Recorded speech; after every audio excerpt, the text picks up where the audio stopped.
What's up everybody, how's it going, and welcome to this episode of Car Rant. Today, we're going to be talking about the number one killer of the 240SX market.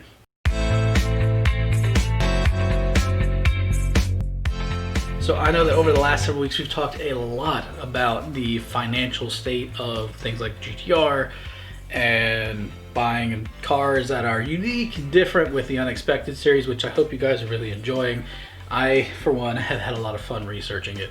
But today, we're going to talk about the thing that is killing the market for the 240SX and also subsequently other models as well. And that is perceived value versus actual value. It's a pretty in-depth topic that I really didn't get to talk about last episode about the financial stuff, just because it needs more time to explain, and I didn't want to turn an already like 15-ish minute video into much bigger. To give you an example and help you guys understand this topic of perceived value versus actual, allow me to show you my guitar. This is my Parker P36. It's basically a Telecaster style design with a bolt-on neck and everything else. Very nice, very much lightweight for what it is, and pretty clean. I mean, it looks good, right? Well, this guitar, unfortunately, is only worth 200 bucks. And while it looks incredibly nice and is got all kinds of cool upgrades to it, because it is not original, it lost a lot of its value. See, if I flip it over, see that big old hole right here? That was where some fancy electronics to make this sound like an acoustic guitar used to live. This extra knob hole that's just barren and empty is not a jack at all. The jack is on the bottom.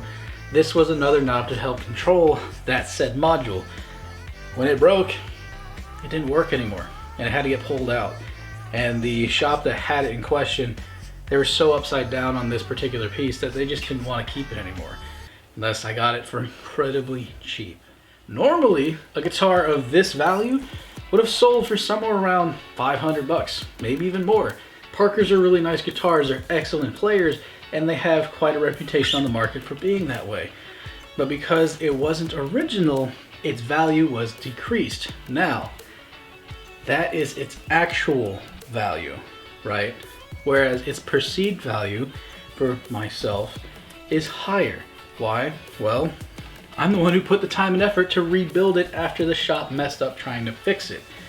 I put on better hardware, I got better electronics internally, I rewired it myself, so now it's got my own little setup on the inside. This is nowhere near what a stock P36 should sound like.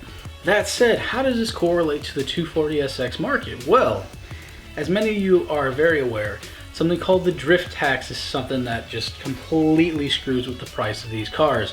People think that because these are good drift cars, they can charge more for a car that realistically was a base model vehicle, wasn't actually worth all that much, yet somehow we're spending stupendous amounts of money on it. Realistically, and this is where I know I'm going to catch all kinds of flack until you hear me all the way out, these cars shouldn't sell for more than $3,000, $4,000, maybe even $5,000 in their cleanest, most pristine state. And unfortunately, 9 times out of 10, that is not the case. There have been cars that are literally just rolling shells selling for $10,000. And again, put it all in perspective, these are 30-year-old cars, which unfortunately here in America, just, KA is not the best motor. Let's just call it what it is. There are people who have drifted on it. There are people who've done it professionally. But the point is that the KA is not that great of an aftermarket slash motorsportsy engine. In fact, most people will end up taking that engine out, which again would no longer make the car stock, thus slashing value, and turn it into the what normally would be stock in a Japanese car, SR20. And that's not the worst thing you could do, because realistically you are putting a stock-to-stock part back in the car. But a lot of guys don't do that anymore. In fact, many people are now starting to go towards LS1s, which is the Corvette engine. It's a GM product, not a Nissan product. And thus, even though to, say, a drifter, this might be great value because the tuning potential of an LS1 is incredibly high, it doesn't actually add value to the car. If anything, it makes sure that the car can move from the owner's house to the buyer's house. Realistically, you can get LS motors for like 400, 500 bucks versus say an SR20 where you might be spending closer to 1,000.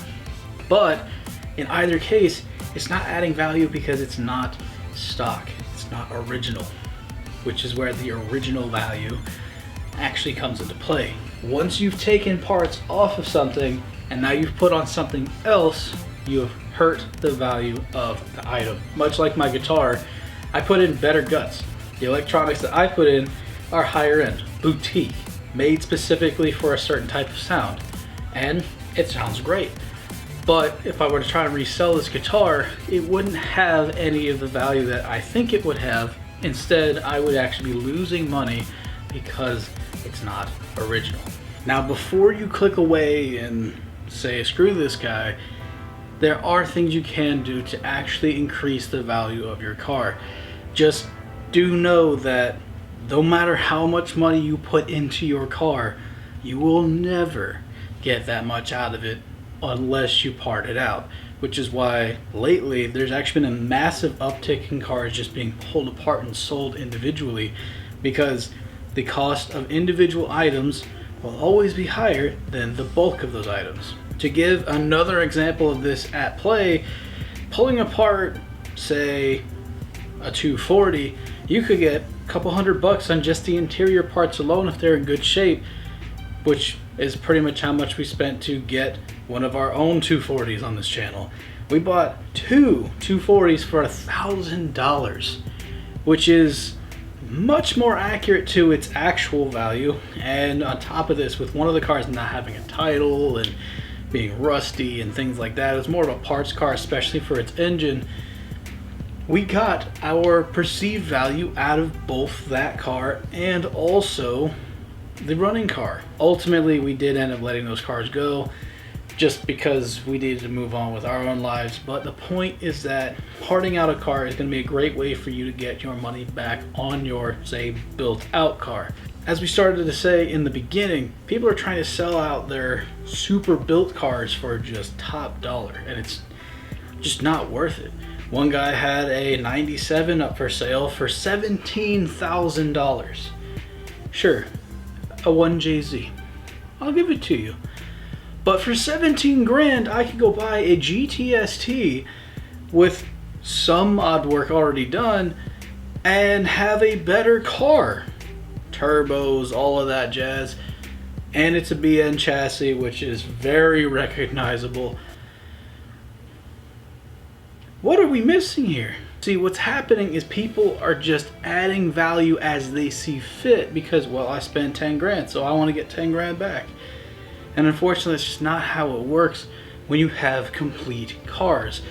On top of this, cars that are already picked apart or not complete can't be sold for their full value, or at least a higher value either, because now it's going to take the next person in line, whoever buys it, more work to finally get that car or vehicle to run correctly. So not only have you slashed its value by modifying it, you've now made it more difficult to try and get full value out of it because now it's just not going to happen. Think of this as the one bottle selling for $2 and then the 6-pack selling for $4. That's pretty much how it goes with cars. Companies make more money selling their product individually than if they sold them in bulk, knowing full well that they can eat cost when they sell in bulk. And that's pretty much why cars aren't sold for the nuts and bolts they're made out of. They're sold as full units. It's also why I spent $700 on a half shaft, which is exactly how much it cost for me to buy that stupid green Civic Midoriya that we never actually finished and ended up parting out as well. I think you get my point here. What do we do moving forward? Does this market and others that are like it need to address this issue of overpricing their units? Or do people just need to be smarter about their salesmanship and give actually good reasons to why their units cost so much? Maybe providing data logs, receipts, parts lists, while parts lists do help, how new are those parts? When did you put them on? How much mileage is on them? After all, telling me you did the bushings on a car is great, but did you do it 10 years ago? Did you do it 10 minutes ago? Those things matter, especially if you're abusive on that car. I want to put it out there. I'm not hating on the 240SX community, as I participated in it.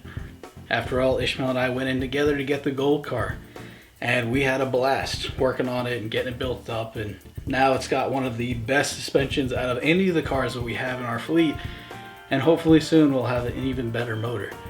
But I've been a part of it. I've seen what some of these people do, and that's why I can speak from experience myself, even if my tenure in that foray was not that long. I'm an Evo owner myself. You saw my little name tag in the beginning.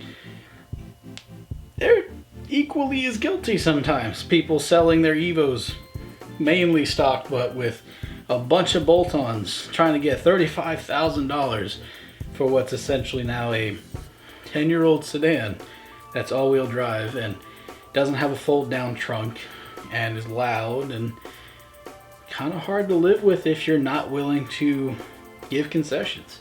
It's really just not worth it to your average consumer, but we the enthusiasts, we see the value, and that's why our perceived value allows us to price it higher.